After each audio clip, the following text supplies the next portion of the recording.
Hi, this is Katie for Gardner Grove Family Farms, and this week I'm going to show you how to make an egg roll in a bowl with this beautiful napa cabbage that we have in our baskets.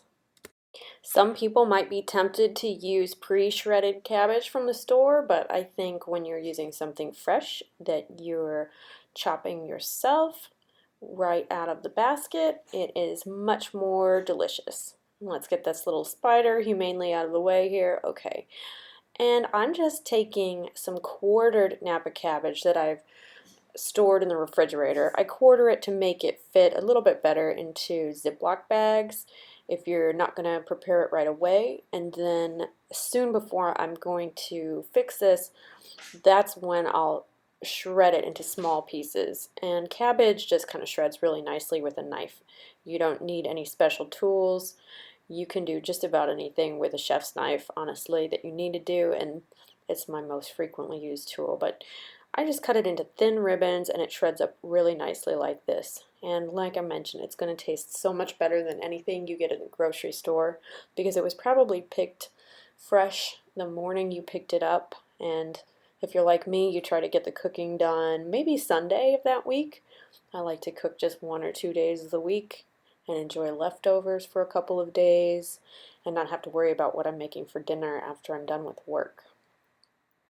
So we'll just keep going until we have about 6 cups. I should mention I'm scaling this recipe up from a 2-serving recipe I found online to be about 6 servings because, like I mentioned, I want this for several meals. So it's kind of up to you how much you want to use, but I'd say half of this head of cabbage might yield about 6 cups of shredded cabbage. And if you did cut it ahead of time, it does compress and store in a Ziploc bag really nicely after you've shredded it, but I like the flavor a little bit better when it's freshly cut like this. Next, I've got some carrots. These weren't actually from my CSA, but just something I happen to have in the refrigerator, and they taste really good with cabbage and any other kind of stir-fry dish that you might do. I have this handy tool from OXO. It makes these thin julienne strips, and you could do this with a chef's knife. In fact, there's a great Julia Child video where she will show you how to do this. But this method is really quick, and if you don't have a chef's knife skills, this could be a handy way for you to get fresh carrot strips. The food processor also works really well for this, but it's kind of a large piece of equipment, and I won't use it unless I have a whole bunch of carrots to do, or if you don't have one, they're kind of expensive. So this little tool from OXO is kind of a quick entry-level item that you could pick up. There are other brands that make this. That's just the kind that I happen to have. So I'm shredding a few carrots to add into this. My rule of thumb is about 1 carrot per 2 servings.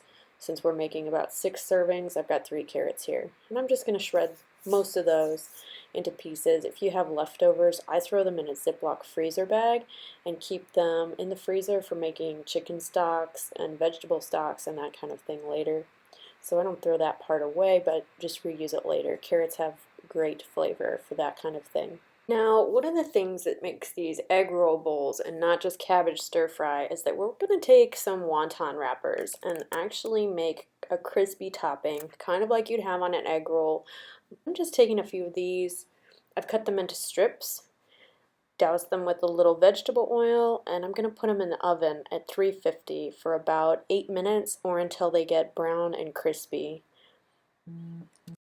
I've also got some green onion tops. These are just the tops off of the spring onions that come in the CSA basket. And sometimes I'll save those to use as you would green onions.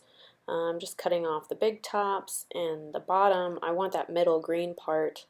And I'm going to just cut this into nice little diagonal strips so that they look pretty. We're going to put a few of these into our stir fry, but also reserve a few to sprinkle on the top to make the dish look nice. I'm going to keep going until I have about a cup of these. And a little cornstarch, which is going to thicken this and bring it together and tighten up your sauce. And I almost forgot ketchup. I don't usually use ketchup in Asian cooking, but this recipe called for it, and I'm going to go ahead and do it since most people have that. Here's a little knob of ginger, and that's what you'll need for your sauce.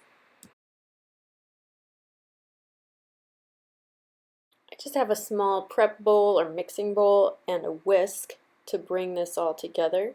I'm going to start with a couple tablespoons of soy sauce.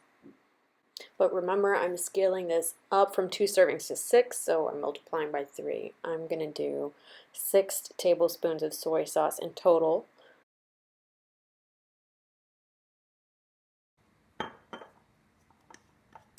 And some rice vinegar. This is the Nakano brand, or there's a couple other brands you can get at the grocery store. We're just going to do 3 tablespoons of that. And I think this calls for a couple of ounces of sake. Gotta twist the cap off and get it ready. This is from Franklin Wine and Spirits. I'm not sure where else you can buy sake around here. In Franklin, Tennessee. I'm sure there are other places, but this is where I get mine. We're gonna put in 3 tablespoons of that. And a tablespoon of toasted sesame oil.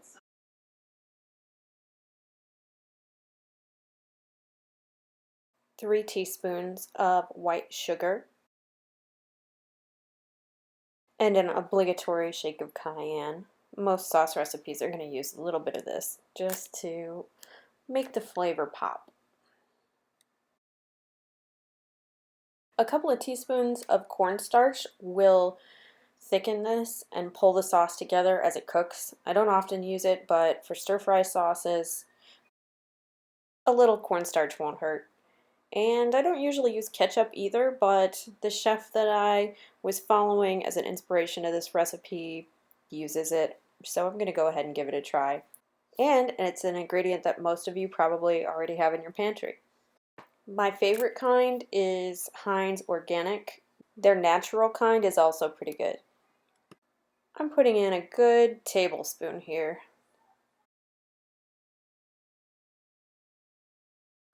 And now we just whisk this up really well until the cornstarch and all the other ingredients are evenly blended.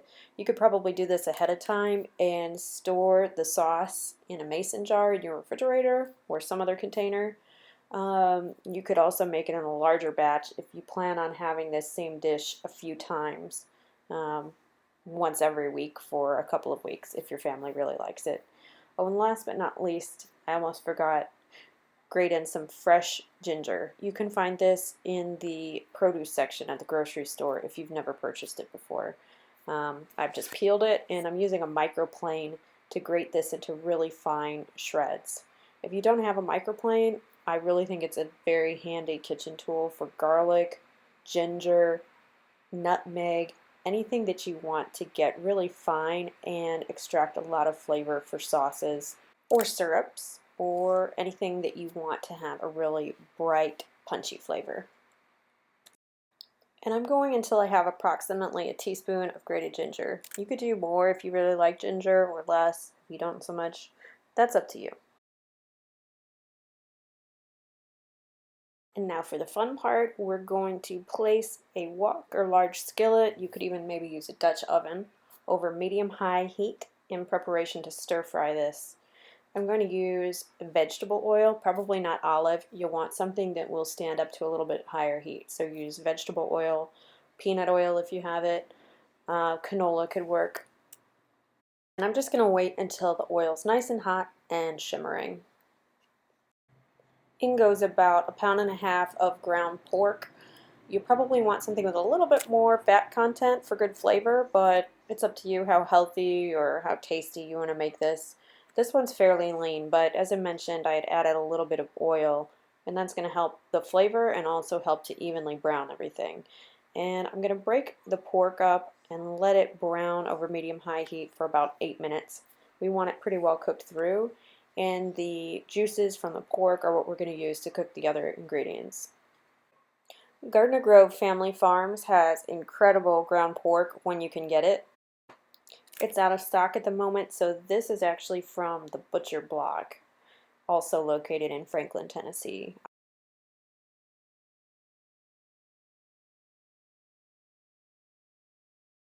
I forgot to prepare my garlic earlier, so while the pork browns, I'm just going to peel and mince a few cloves of garlic here.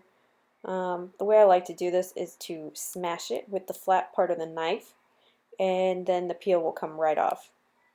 But this is a good activity to do while the meat browns, if you forgot to do it earlier like I did. And fast forward to when those are all peeled, it's time to mince them, which I do by kind of slicing them 1 or 2 times lengthwise, orienting them all the same way. And then with them all lined up, I just start slicing across. And it makes a pretty fine mince like this. I'll go through them 1 time this way, and then just randomly chop and chop and chop until they're pretty finely minced. The smaller you make the pieces, the more intensely flavorful the garlic will be. If you like it a little more mellow, just stop with bigger pieces. I like a lot of garlic flavor, so I went pretty small. And there we have our minced garlic. I'm just going to throw this into the large bowl with all of our shredded cabbage and carrots and any other goodies that you diced up for this recipe. And I'm going to take this over to the stove and get ready to stir fry. And here you can see the pork is looking pretty good. There's a few brown bits in there. I'm going to stir that up just to check that the pieces on the bottom have a nice golden brown crusty surface. Break up any larger pieces that might be left. And just generally make sure everything is cooked through before we add our stir-fry veggies, because those are not going to take very long at all to cook once we've added them.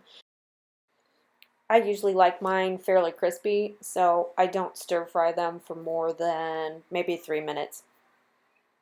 So once the pork is looking good, grab that giant bowl of cabbage and carrots and garlic and everything, and just start to add that in batches. You might have to split this up into 2 or 3 batches depending on the size of your skillet.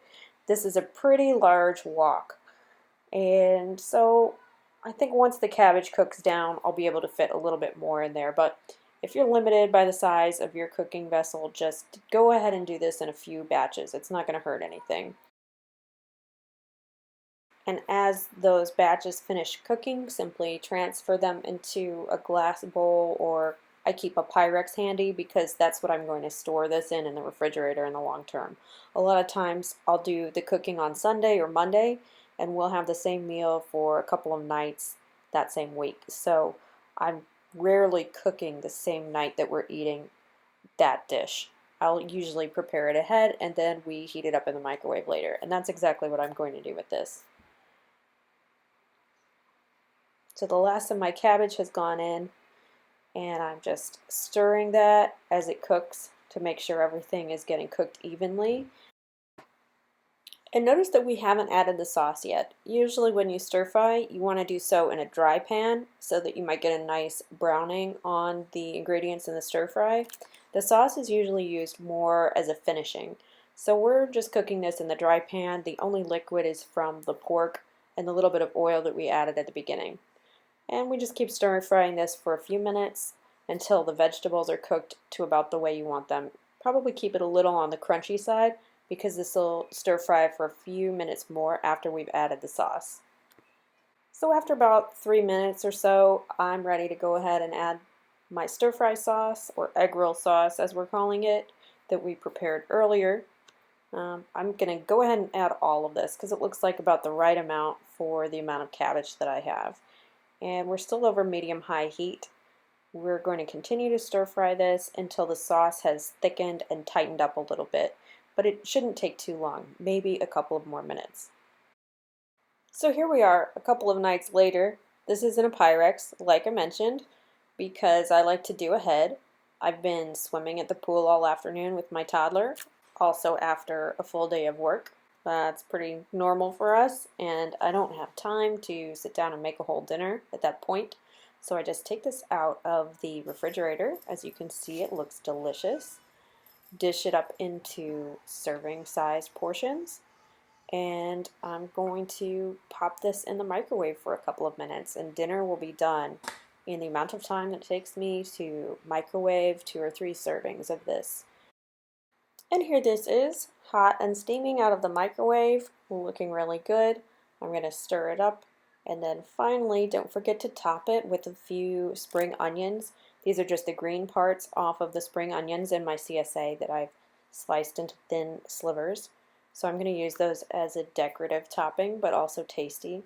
And don't forget to add the wonton skins that we baked earlier, the crunchy egg roll like topping that really makes this an egg roll bowl and not just plain cabbage stir fry. And there you have it, the egg roll in a bowl using Napa cabbage from Gardner Grove Family Farms. If you enjoyed this video, please give it a thumbs up and consider subscribing to our channel to get notifications when new videos are posted. And check in the description for more information about how to get in touch with Farmer James and more information about Gardner Grove Family Farms. Thanks, and have a great day.